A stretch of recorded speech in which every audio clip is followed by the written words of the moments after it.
Pessoal, voltamos com o tema migrações, lembrando que migrações são deslocamento de pessoas e hoje nós vamos falar sobre as migrações dentro do Brasil, tá bom? Mas antes de falar um pouquinho sobre as migrações internas, só lembrando vocês que o território brasileiro é formado por uma miscigenação de vários povos, então entender um pouquinho como se deu esse processo de mistura, de miscigenação aqui dentro do território brasileiro é interessante, tá bom? Como vocês podem ver nesse mapa aí, eu vou começar lá no processo de colonização, né, portuguesa, né, a ocupação que aconteceu lá em 1500, no momento em que o Brasil tinha uma grande população indígena, é importante a gente lembrar, tá? Algo em torno de 3 milhões de pessoas.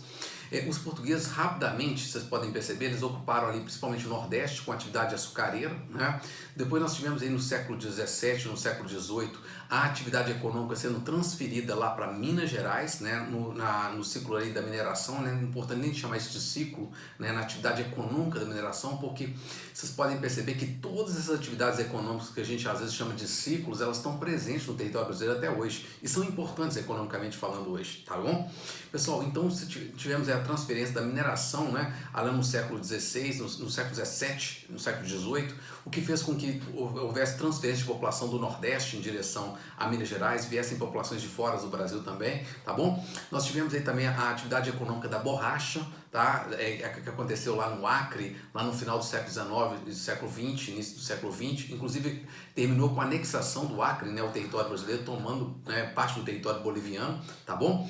Nós tivemos a cafeicultura no século XIX, lá em São Paulo, no Vale do Paraíba do Sul, e hoje, curiosamente, Minas Gerais é o maior produtor nacional, né, o maior estado produtor de café. E como vocês podem perceber, tem a agropecuária no sul do Brasil também, mas essas são as atividades econômicas que se desenvolveram aí no período colonial, tranquilo? Importante da gente frisar. E dentro desse período que a gente chama de período colonial, é importante lembrar que alguns povos vieram para o Brasil e fazem parte dessa composição étnica, dessa composição miscigenada do território brasileiro. Eu destacaria principalmente a penetração aí de portugueses, de africanos, tá, e de espanhóis, durante um período que vai de 1500 a 1822. Por quê? Porque durante esse período que o Brasil era um Brasil colônia, e nós tivemos também a União Ibérica, então isso tanto facilitou a entrada de portugueses quanto de espanhóis, mas primeiramente de portugueses em menor número, espanhóis, né? E africanos em grande parte, tá bom? Que serviram de mão de obra aí nos engenhos da cana-de-açúcar, na mineração, tá bom? Foi a mão de obra em grande parte utilizada no Brasil colonial, tranquilo? Então é importante a gente destacar essas populações. Gente, a partir da segunda metade do século XIX, nós tivemos uma forte entrada de outros tipos de populações no Brasil, como por exemplo os alemães, os italianos. Eles foram fortemente incentivados a vir para o Brasil como terra de oportunidade e ocuparam nos italianos, lá, principalmente em São Paulo, substituindo a mão de obra escrava na cafeicultura, num sistema de parceria com os proprietários de terra. E os alemães foram mais para o sul do Brasil, num processo de ocupação de terras, né, lá no sul do Brasil. As terras foram doadas, pequenas propriedades, com o intuito de garantir uma ocupação mais efetiva para defender as fronteiras dos países vizinhos. Isso era uma ideia de garantir soberania territorial. E nós tivemos também na segunda metade do século XX, do século XIX, é interessante comentar, a entrada dos sírios libaneses, dos turcos aqui no Brasil. Por que essa entrada dos sírios libaneses, né? É bom a gente lembrar que isso acontece lá no século XIX. E eles vão se efetivar principalmente no comércio e na atividade industrial que começa a ser alavancada no Brasil a partir de então.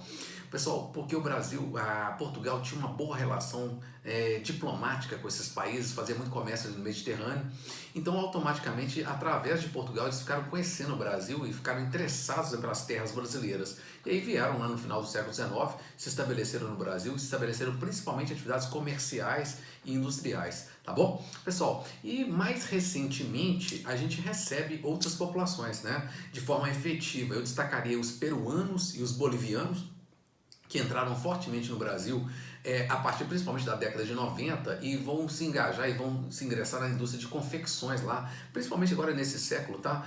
Lá em São Paulo, substituindo a mão de obra paulista, mais cara por uma mão de obra, né, num regime aí ilegal e que muitos dizem um regime subescravo, né? Um regime de escravidão praticamente, de trabalho com longas jornadas de trabalho nas confecções paulistas. Por que essa opção pelo trabalho peruano e boliviano? Eles já têm uma tradição nas confecções, tá bom? Nas indústrias de confecções. E eles vêm para trabalhar por uma mão de obra mais barata, por um valor mais barato. E isso dá, de certa forma, um fôlego, né, para a indústria brasileira competir tanto com a indústria chinesa quanto com a indústria internacional, tá bom? E outra entrada significativa que nós tivemos aí nos últimos anos foi dos haitianos. Esses entraram principalmente pelo Acre, Tranquilo? E vieram principalmente em função da guerra civil que aconteceu lá no Haiti, que aumentou muito a pobreza no país. Inclusive o Brasil foi um dos países que enviou soldados, né, missionários aí para um processo de pacificação do Haiti. E nós tivemos muito sucesso nessa ação junto com a ONU, tá? De pacificação do país, o que acabou estreitando os laços de diplomacia entre o Haiti e o Brasil. O povo haitiano gosta do povo brasileiro, então essa opção dos haitianos de vir para o Brasil, ela surge daí, tá bom? E lá em 2010 o Haiti acabou sofrendo um grande terremoto que estruturou praticamente o país como um todo, tá? Aumentando muito a pobreza, a fome, então os haitianos vieram em maior número a partir de então. E nós tivemos mais recentemente os sírios em função da guerra na Síria, tá? Essa guerra que está durando até o presente momento. Então eles optaram por vir, principalmente Belo Horizonte é uma das cidades que mais recebeu, em função da comunidade de sírios aqui em Belo Horizonte ser significativo, tá bom?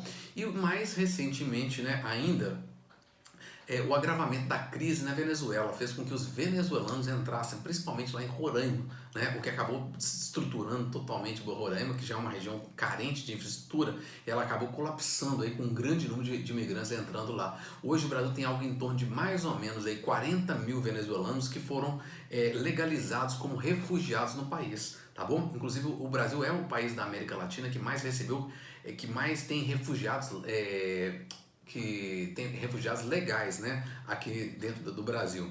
Esses são os números que a gente concedeu refúgios, 40 mil, né, refugiados, tá bom? Pessoal, enfim, né, passando aqui um pouco adiante, eu quero mostrar para vocês a questão do processo de migração interno no Brasil. Vocês podem dar uma olhadinha nesse mapa que está aí do lado? Eu destacaria nesse mapa algumas setas, eu vou comentar cada uma dessas setas e o momento histórico em que elas foram importantes. A seta de número 1 é um processo de migração principalmente do Nordeste em direção a São Paulo. Esse processo continua até hoje, mas ele foi muito significativo a partir da década de 30, né, com o processo de industrialização, né, a concentração de atividades industriais em São Paulo, ele foi muito alavancado, tá bom? Eu diria para vocês que ele foi muito mais intenso ainda na década de 50, na década de 60, e ele acaba perdendo um pouco de fôlego aí na década de 80, e nos anos 90 isso aí acaba diminuindo bastante, tá? Eu comento depois com vocês. Mas essa seta, ela indica principalmente um processo migratório aí nos anos 50, nos anos 60, de nordestinos vindo para São Paulo para trabalhar tanto na indústria quanto na construção civil, tá bom? A seta de número 2, ela já mostra um outro momento, é muito mais a década de 60 e a década de 70, esse é o período militar. Os militares tinham uma ideia muito... eles tinham uma ideia de que o Brasil era um país muito grande, precisava de ser ocupado os limites fronteiriços do Brasil. Então eles incentivavam muito a ocupação da Amazônia. Então desenvolveram alguns projetos de ocupação da Amazônia para efetivar essa ideia da soberania territorial. Eu destacaria aí a criação da Zona Franca de Manaus, tá? E destacaria também a Belém Brasília, né? Os projetos de mineração que vão acontecer a partir dos anos 70, ali principalmente no estado do Pará, o avanço da fronteira agrícola em direção à Amazônia, tá bom? Então a construção da Belém Brasília, a construção da BR Santarém-Cuiabá, tá bom? Então são alguns eixos rodoviários que foram construídos ali, todos com o intuito de fazer processo de quê? De ocupação. Inclusive, quando foi construída a Transamazônica, o slogan de construção no período militar era: vamos construir uma rodovia para ligar um povo sem terra, que eram os nordestinos, a uma terra sem povo, que era a Amazônia. Então mostra bem claramente a ideia, né, dos militares de ocupar a Amazônia para garantir essa soberania territorial. Então esse eixo 2 diz respeito principalmente aos anos 60 e os anos 70. A seta de número 3, ela já é dos anos 50, né, e dos anos 60. Por quê? Ela diz respeito ao processo de migração para a construção de Brasília. Construção e expansão, né, da ocupação da capital do país, né, Brasília sendo construída, uma nova lógica, a corrida para o oeste, a nova fronteira agrícola sendo aberta ali, e atraindo principalmente mão de obra barata do Nordeste, né, para trabalhar na construção civil, tá? E atraindo também a mão de obra aí do Sudeste, tranquilo? Uma mão de obra mais especializada. E a seta de número 4, a última seta, ela já é uma expansão da fronteira agrícola do país, né? Partindo ali do estado do Paraná, saindo em direção ali ao Mato Grosso do Sul, Mato Grosso, Goiás, e vocês percebam que essa seta vem principalmente do sul do país. Então é um processo migratório dos anos 60 e dos anos 70, tá? Principalmente dos anos 70, e que vai acabar se prolongando pelos anos 80, pelos anos 90 com menos intensidade. Mas olha, o que aconteceu lá nos anos 60 no sul do Brasil? Houve um processo de reconcentração fundiária no sul do Brasil, então aquelas pequenas propriedades acabaram sendo incorporadas por grandes propriedades, E muitos pequenos proprietários ou foram para a cidade ou eles migraram em direção ao centro-oeste em busca de novas terras, de novas oportunidades. Então eles vão abrir uma nova frente de expansão da atividade agrícola, principalmente ali no Mato Grosso do Sul, Mato Grosso e no estado de Goiás, tá bom? Então a expansão da sojicultura no centro-oeste, então a seta 4 marca isso pra gente. A expansão da fronteira agrícola saindo ali do norte do Paraná em direção ao Mato Grosso do Sul, Mato Grosso e o estado de Goiás. Ficou claro isso aí para vocês? Tranquilo? Pessoal, então é interessante a gente ver esse processo aí de migração, como que ele vai se estruturando dentro do território brasileiro. Pessoal, passando aqui um pouquinho adiante, eu queria te mostrar a migração mais recente, a migração ali no final desse século XX, né, início do século XXI. Então, como vocês podem ver nesse mapa aí, a dinâmica da seta já muda um pouquinho.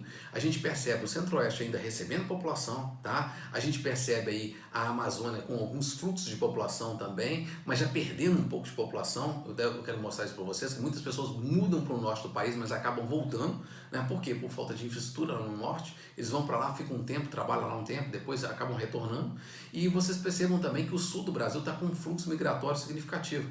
A seta agora está indo em direção ao sul. Então o sul passa, deixa de ser aquela área que está perdendo população para o centro-oeste e começa a recuperar um pouco de população. Isso aí nos anos 90. Então diz respeito ao quê? O que está sendo colocado para vocês diz respeito ao quê?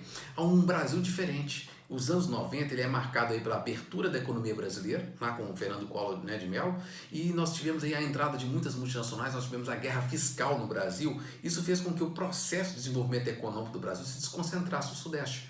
Muitas indústrias migrando em direção ao Nordeste, ao Centro-Oeste, algumas migrando em direção ao Norte, muitas indústrias migrando para o Sul do Brasil. Então isso desconcentra o processo de industrialização do Brasil e faz com que as dinâmicas, né, de migração elas se modifiquem um pouquinho, né? Quer dizer, o Nordeste, que era aquela área que não se desenvolvia bem, ela passa a receber investimento industrial. A atividade industrial, a atividade turística do Nordeste, ela vai ser alavancada. Então começa-se um processo de migração de retorno em direção ao Nordeste. Isso é muito importante ser comentado, tá bom? Então, desenvolvimento da indústria do turismo lá, muitas montadoras de veículos acabam, né, se dispersando aqui no Sudeste. Eu vou dar o exemplo da Ford, que desmontou sua fábrica lá em Camaçari, né, em São Bernardo, e levou para Camaçari, na Bahia. Então, junto com a fábrica vão muitas pessoas também. E muitos nordestinos que vieram para São Paulo, com o intuito de trabalhar em São Paulo, viram que os investimentos agora estão migrando para o Nordeste. Então, eles começam o quê? A voltar em direção ao Nordeste, tá bom? Então, tem essa migração de retorno. O Nordeste continua perdendo população, mas perde cada vez o quê? Menos. O Centro-Oeste se reafirma como área de atração, hoje não só na atividade industrial, mas também na atividade urbana, que vai se desenvolver lá na atividade industrial, muito ligada ao ramo de alimentos.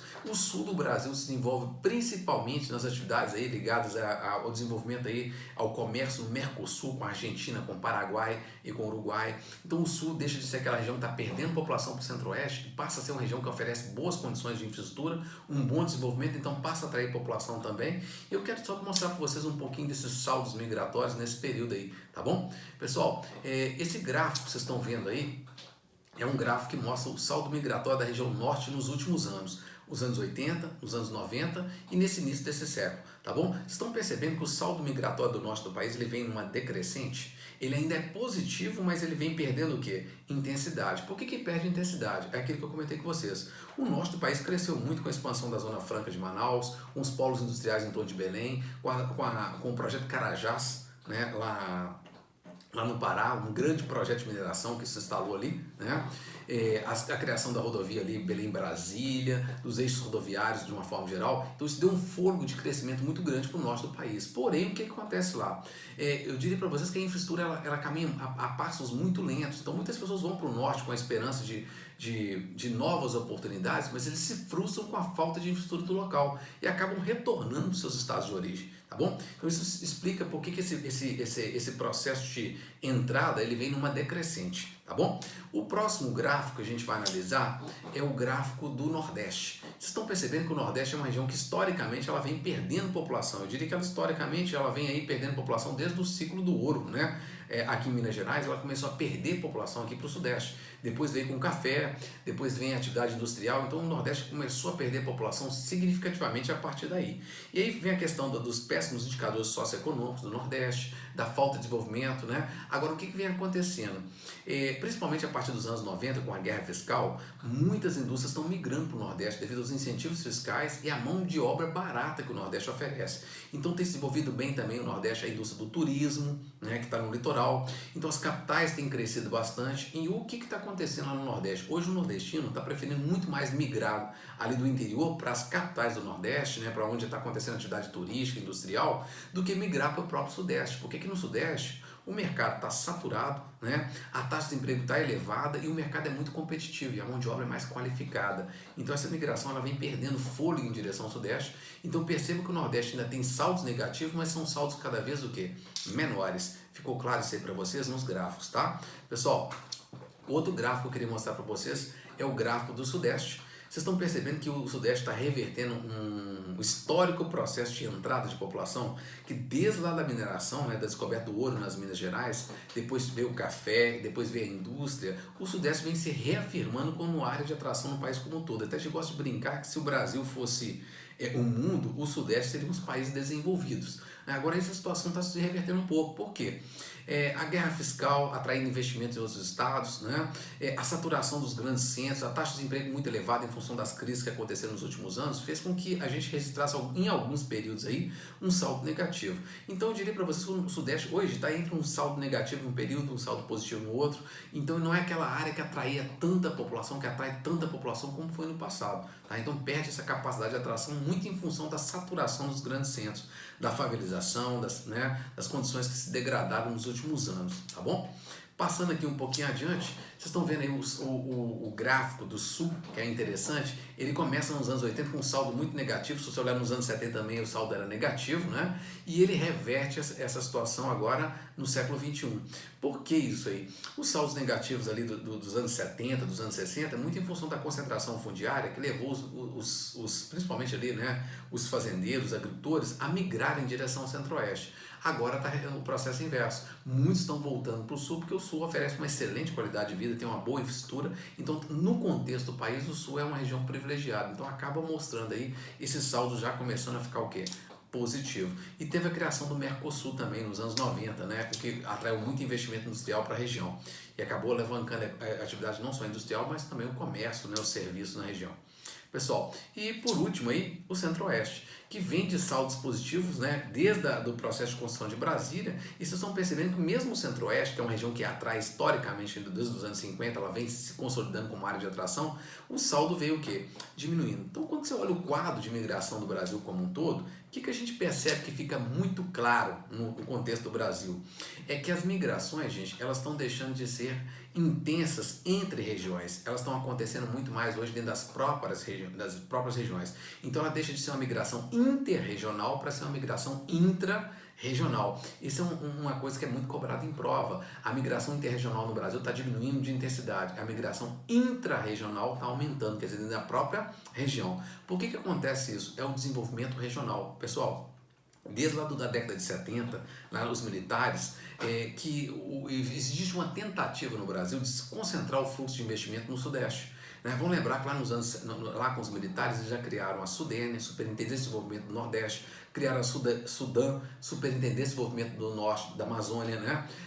Criaram a SUDEC, Superintendência de Desenvolvimento do Centro-Oeste, a SUDESUL, Superintendência de Desenvolvimento do Sul do Brasil. Então a ideia é desconcentrar o fluxo aqui do Sudeste. Como as regiões elas estão se desenvolvendo, acabam, né, criando ali postos de trabalho, a migração em direção a São Paulo, automaticamente ela vai o quê? Perdendo a intensidade. Então hoje começa um processo inverso, né? Essas regiões passam a receber muitos investimentos em função da guerra fiscal, os incentivos fiscais, da mão de obra mais barata, mas acabam atraindo mão de obra também, tá bom? Então a dinâmica da migração entre as regiões do Brasil, de certa forma, mudou. Eu destacaria essa migração intra-regional dentro da própria região, com destaque aqui no Sudeste nas atrações das cidades médias, lá no Nordeste com a atração que ainda é muito concentrada nas metrópoles, né? Lá no Centro-Oeste a atração nas cidades médias, lá do Centro-Oeste, atividade econômica pulsante, né? E no sul do Brasil, as boas condições socioeconômicas das cidades lá atraindo as populações lá dentro da própria região, tá bom? Então acho era por aí.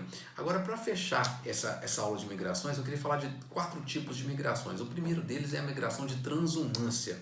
Esse termo transumância, atenção para ele, tá? Que pega um pouquinho. Transumância é a mesma coisa que movimento sazonal, ele acontece de acordo com as estações do ano, é um movimento migratório temporário, tá bom? Como que acontece isso? São trabalhos sazonais. Esse termo transumância teve origem na Europa com a prática do pastoreio. Imagine vocês lá que lá a tradição dos pastores era levar os rebanhos para as montanhas, eles tinham as casas de montanha também para ficar lá com os rebanhos, tá? Durante o verão, aproveitando a estação quente, né? E depois eles vinham com os rebanhos de volta para as planícies, né? Durante o inverno, que era mais rigoroso. Então eles vinham para os lugares mais baixos, onde as temperaturas eram mais amenas. Então esse ir e vir entre o verão e o inverno a gente chamava de transumância. Agora, trazendo isso para a realidade do Brasil, eu destacarei no Brasil os trabalhos sazonais, como por exemplo o corte de cana, tá legal? Que é num determinado período do ano, normalmente ali na safra, né, acontece no meio do ano, justamente coincide com um período seco no Nordeste, que gera uma migração de mão de obra do Nordeste para trabalhar, né, no corte de cana, depois eles acabam retornando, tá bom? Tem a questão da colheita do café, da laranja, da batata, são tipos de trabalhos sazonais, tá? Tem a questão também dos trabalhos em temporadas de praia, né? E inclusive, gente, boa parte desses trabalhos sazonais são ditos trabalhos de baixa remuneração, até mesmo por acontecer num período apenas do ano. As demais, o restante do ano, acaba o trabalhador ficando com rendas muito baixas ou mesmo sem trabalho. Então é um tipo de trabalho que ele acaba não garantindo uma boa condição de sobrevivência para as pessoas, além de elas terem que se deslocar. E desse tipo de trabalho, tá, pessoal, vocês podem ver nessa imagem aí, eu estou mostrando para vocês aí a plantação de cana, né? Mostrando aí os trabalhadores trabalhando depois, saindo do trabalho depois de cortar cana num dia, né, exaustivo de corte de cana. Boa parte desse corte de cana era feito de forma de empreitada. Como que funciona isso? A pessoa ganha por produção. Então as pessoas trabalhavam muito, exaustivamente durante o dia para produzir muito, né, para ter uma boa renda. Já aconteceu de muitas pessoas morrerem por exaustão no trabalho no corte de cana. Agora, boa parte desse corte de cana hoje, gente, está acabando, tá? Porque em São Paulo praticamente quase todo o corte de cana já está mecanizado. Aqui em Minas Gerais também eles estão mecanizando o corte de cana. Então a tendência desse tipo de trabalho, né, dessa figura que ficou conhecida como boia fria, ela acaba, né, se exaurindo no país, ela acaba diminuindo bastante. A tendência é isso, o que é acabar. O boia fria significa, tá, gente? Boia significa comida fria, né? Comida fria, porque eles levavam a marmita para comer fria no meio do dia, tá bom? Então ficou conhecido por isso, né? Por ele comer essa marmita fria no meio do dia. E outra figura que vocês podem ver aí é a de reza do café, a colheita do café, que também é um trabalho sazonal.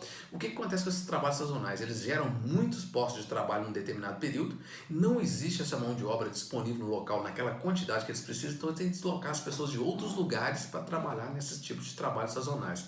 A tendência desses trabalhos é serem modernizados, serem mecanizados e irem gradativamente diminuindo no país, tá bom? Agora, muito me preocupa é se eles estão preocupados hoje em modernizar esses tipos de trabalho, mas se eles não estão com a mesma preocupação em gerar empregos, né, nos locais de origem dessas pessoas que deslocam para trabalhar sazonalmente. Porque se você acaba com esse posto de trabalho, você acaba agravando a condição social dessas pessoas, apesar do trabalho não ser, né, um trabalho de boa qualidade, não ser um trabalho até às vezes degradante, mas é um trabalho que eles têm. Se você acaba com esse posto de trabalho, você acaba piorando ainda mais a condição social dessas pessoas no local delas de origem, tá bom? Então só fica esse alerta aí. Pessoal, outro movimento que eu queria comentar com vocês é o movimento pendular. O que é o movimento pendular? É esse vai e vem diário das grandes metrópoles, tá bom? Por que isso acontece? As cidades, as metrópoles no Brasil, elas cresceram muito, elas se expandiram, se conurbaram com os municípios vizinhos, né? E cresceram muito de forma horizontal. Então as pessoas moram muito distante das áreas centrais. E é nas áreas centrais dessas grandes metrópoles que se concentram boa parte dos empregos, né? Tanto no setor de serviços, de comércio e até de algumas atividades produtivas. Então o que acontece? Ali gera-se emprego e as pessoas moram na periferia. Então elas têm que se deslocar da periferia para a área central todas as manhãs e retornar no final do dia. Inclusive algumas cidades no entorno dessas metrópoles acabam funcionando como cidades dormitórios. As pessoas só dormem ali e trabalham durante o dia lá na área central. Só que esse ir e vir, né, diário, ele acaba provocando congestionamentos, né, aumenta a poluição, tanto sonora quanto a poluição atmosférica, pela quantidade de carros circulando. O nosso transporte é o transporte rodoviário, um transporte poluente, tá bom? Mas o grande problema, eu diria para vocês, o maior deles é os congestionamentos. É a falta de mobilidade urbana. Imagine vocês, pessoal, que tem pessoas que gastam 3 horas diárias, tá, entre ir e vir. né, entre ir para o trabalho e voltar para casa. E isso, com certeza, causa cansaço, perda de produtividade, estresse, né? É um dos grandes, eu diria, um dos grandes prejuízos do sistema produtivo nas grandes metrópoles. Isso tem que ser resolvido, né? Como se resolve isso aí? Melhorando a eficiência do transporte, né? Adotando um transporte mais pontual, de maior mobilidade, que é o transporte metroviário. Os metrôs, eles dão muito mais mobilidade às cidades, mas ainda é um transporte pouco utilizado no Brasil pela quantidade, né, de pessoas transportadas nas metrópoles. E outra solução tá aí, ó, é o home office, né, que veio com a pandemia. Imagine vocês que tem pessoas trabalhando em casa e produzindo muito mais do que, né, elas produziam presencialmente nas empresas. Então eu acredito que há uma tendência hoje à expansão do trabalho home office. E isso, com certeza, a pessoa deixa de deslocar, ela deixa de perder tempo no trânsito, deixa de ficar estressada, ela vai ficar muito mais produtiva em casa do que no próprio posto de trabalho. Então as empresas que tiveram condição de trabalhar no home office, elas vão repensar essa lógica, com certeza é muito mais barato tanto para a empresa, né, quanto para o empregado. Ele não tem que deslocar, não gasta dinheiro, né, com transporte e não fica menos estressado com o deslocamento, mais tempo para o lazer em casa, com os filhos. Então é uma solução. E outra solução, pessoal, é pegar as atividades que estão na área central e desconcentrar elas, levar para os bairros, levar para a periferia, tanto as atividades comerciais quanto as atividades também de serviços, tanto públicos quanto privados. Levar isso para a periferia, evitar que as pessoas vão, né, se desloquem para o centro, tanto para conseguir esse serviço, quanto para trabalhar, né? Então, deslocando para a periferia, você vai ofertar lá não só o serviço, né, o comércio, mas também as ofertas de trabalho para as pessoas, né, não terem que deslocar para a área central. Então essa que é a solução mais viável para esse tipo de problema que, né, acaba atrapalhando bastante os grandes centros no Brasil, tá bom? Pessoal, e no mundo, tá? Não é um problema só brasileiro. Outro tipo de migração que é interessante comentar, e até para fechar esse assunto aqui, é o êxodo rural. É um tipo de mobilidade, é um tipo de migração e quase que definitivo, né? As pessoas saírem do campo em direção à cidade. O que motivou o êxodo rural no mundo? Foi a industrialização, tá bom? E no Brasil, é claro que tem outras causas também, né? Eu quero destacar isso para vocês, que no Brasil esse processo acabou acontecendo de uma forma muito rápida, a gente saiu de uma condição muito rural para uma condição muito urbana, num espaço de tempo muito curto, tá bom? Muito em função de alguns fatores. Eu diria para vocês que a saída do campo no Brasil, ela tem duas linhas de pensamento principais. Tanto a repulsão que aconteceu no campo, quanto a atração que aconteceu na cidade. Por que aconteceu a repulsão no campo?